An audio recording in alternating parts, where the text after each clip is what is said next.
All right, guys, welcome back to the channel. This is going to be a follow-up video covering the teen takeover that occurred downtown in Chicago over the weekend. Absolute madness downtown. And you have the new mayor-elect Brandon Johnson coming out saying that it's not constructive to demonize youths who are starved of opportunity. Now, I don't know if he has seen the videos of exactly what happened downtown, but I don't see how opportunity has anything to do with, you know, jumping on cars, jumping people, beating up random people, destroying buses, lighting things on fire.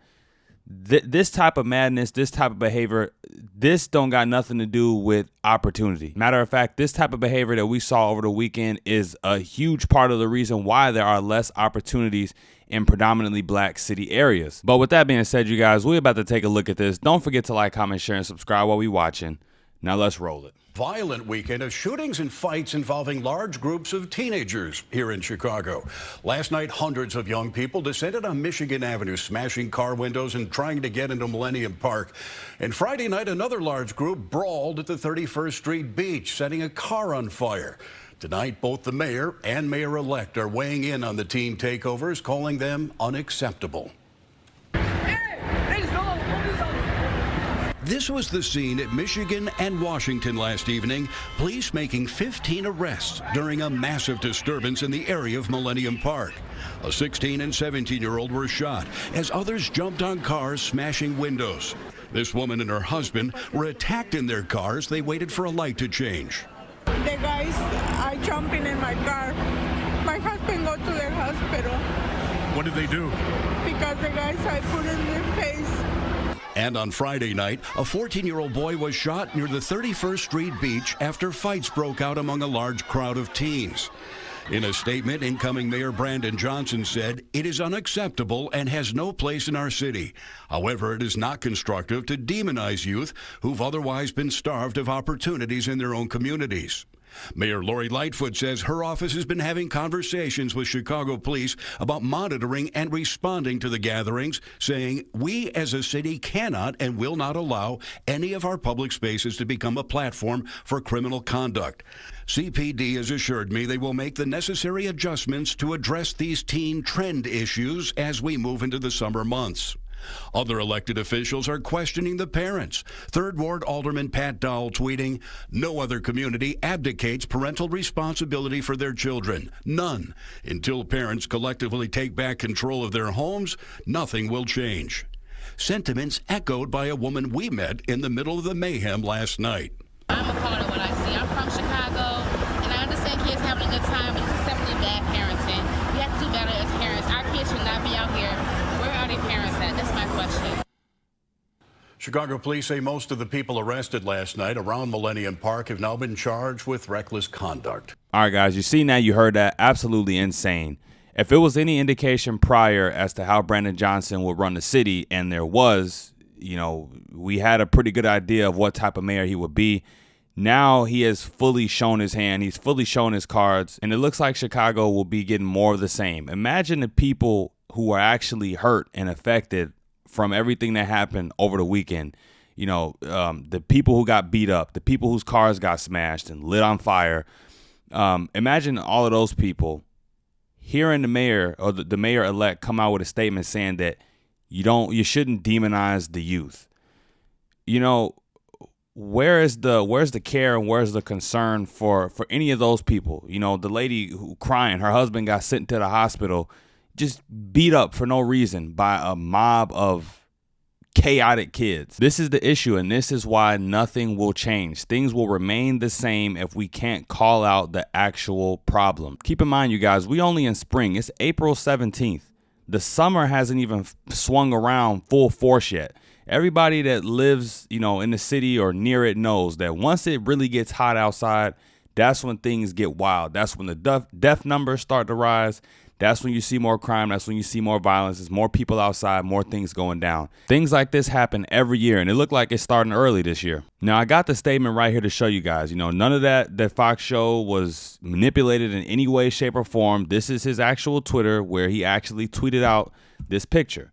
Mayor-elect Johnson's statement on last night's unrest. In no way do I condone the destructive activity we saw in the Loop and the lakefront this weekend. It is unacceptable and has no place in our city. However, it is not constructive to demonize youth who have otherwise been starved of opportunities in their own communities. Now, let me just address this first part. You know, when I look into that crowd of predominantly black kids, you know, I see some pretty fancy clothing brands. You know, it's no telling where these kids come from based on this crowd. You know, it's hundreds of kids.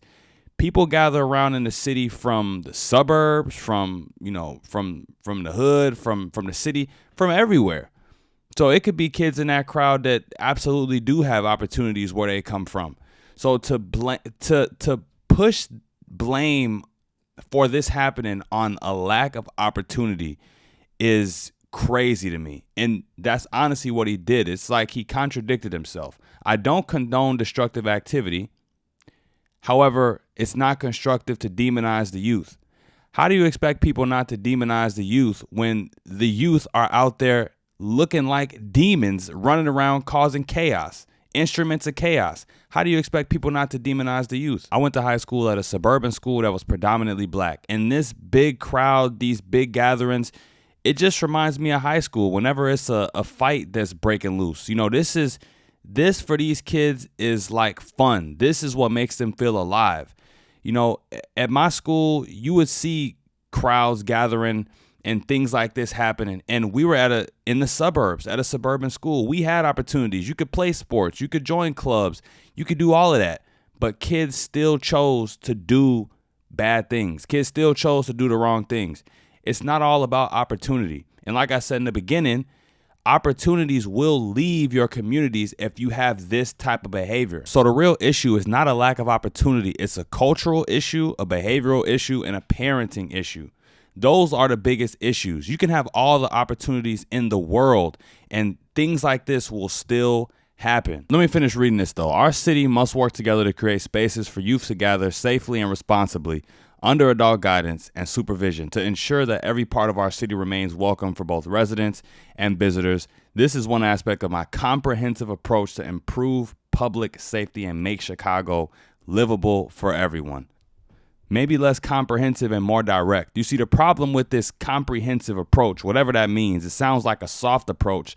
The problem with that is you cater and coddle the criminals and you just leave people who are law-abiding citizens trying to live their life, you know, you leave them out to dry. The reason why these kids are acting like this in the first place is because of lack of guidance and discipline. Had they had that, they wouldn't be acting like this, period. So to think that you could just throw money at this or coddle them and they're actually going to listen to you and that will actually make some change is ridiculous. Keep in mind, Brendan Johnson was an educator who said he didn't believe in failing his kids. So you could go to his class, I presume, do absolutely nothing, and he'd pass you anyways. It's important for kids growing up to learn accountability and to learn that there are negative repercussions to negative actions that they choose to partake in. And the longer kids go without learning those two things, the worse and worse it gets. The harder it is to discipline them. They'll just grow up thinking that anything that happens to them is, you know, society's fault. You can put the blame somewhere else. Zero accountability. And then when something ends up happening to these kids, whether they get shot, whether they get thrown in jail or whatever it may be, then, you know, people want to come out and say, oh, it was a good kid. And, you know, the problem is the system. The system is the problem. Like, no, This kid didn't learn right from wrong at an early age, and he carried that with him throughout his entire life. The reality is, if Brandon Johnson really does want to create safe spaces for youth to gather, he's going to have to crack down on all of the things that he's ignoring and placing blame on in the wrong places. You got to crack down on the gangs, gang violence, drugs, things like this. You have to be hard. You got to be stern. Babies need hugs, but teenagers doing stuff like this need their ass whooped. They need a hard dose of reality. At this age, these kids doing this stuff, it's beyond compassion. Taking a soft approach to this won't work. We'll see crime continue to rise, and these kids will know that they could do this stuff and get away with it. But unfortunately, this is who Chicago voted for. Paul Vallis, although he was a Democrat, at least he was running on being tough on crime. But instead of trying to go the opposite direction from the progressive Lori Lightfoot, Chicago went and voted for someone who's even more progressive than Lori Lightfoot. Can't even say that Chicago voted for more of the same. They voted for worse. Like I said in my last video, people, imagine and keep this in mind. These are only teenagers. These are only teenagers. They have zero respect for authority. They have zero discipline. They just don't care. Imagine taking this mentality into being an adult. So to all the people who don't think this is that bad, or, oh, you know, this only happens sometimes, it's no big deal, just you wait and see.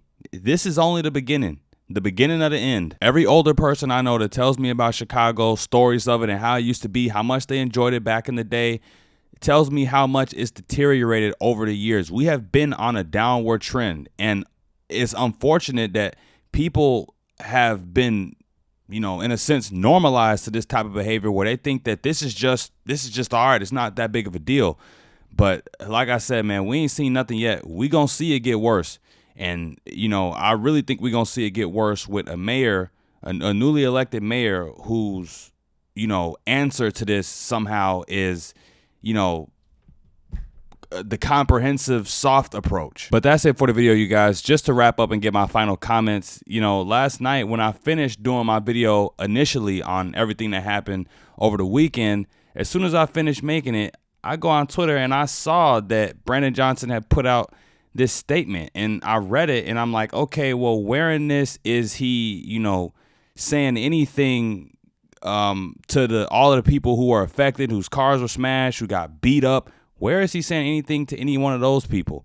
The main group who he wants to coddle and come to the rescue of is the youth who are out there causing chaos in the streets. This happening in one of the biggest cities in America is a bad look for America. It's a terrible look for the city, and it needs to be answered correctly. And I do not think that this is the answer that people were expecting and wanted to see. But like I said, that's it for the video, you guys. Let me know what you thought about this in the comments down below. Don't forget to like, comment, share, and subscribe when you're at the door. And until next time, you guys, I'm out of here. Peace.